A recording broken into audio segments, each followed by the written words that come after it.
ওয়েটারের কাজও করত।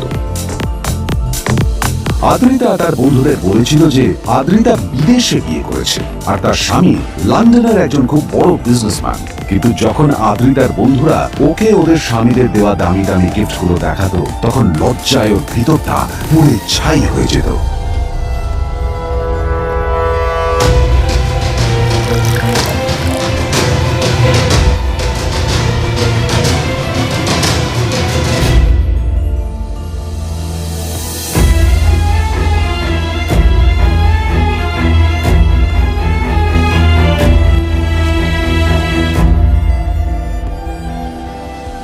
এই যে শোনো, নিউ ইয়ারে আমার একটা গিফট চাই তোমার থেকে।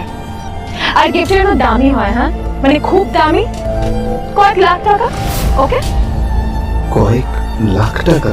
কিন্তু অদ্রিতা, এত টাকা আমি একসাথে কখনো দেখিনি। তোমাকে এত দামি গিফট আমি কি করে দেবো? এটা তো তোমার বিয়ে করার আগে ভাবা উচিত ছিল। একজন পুরুষ মানুষ হয়ে নিজের স্ত্রীর এইটুকু ইচ্ছা তুমি পূরণ করতে পারবে না? স্ত্রীর এই কথাগুলো নীলকে আহত করে। নিঃশব্দে ওখান থেকে চলে যায় নীল।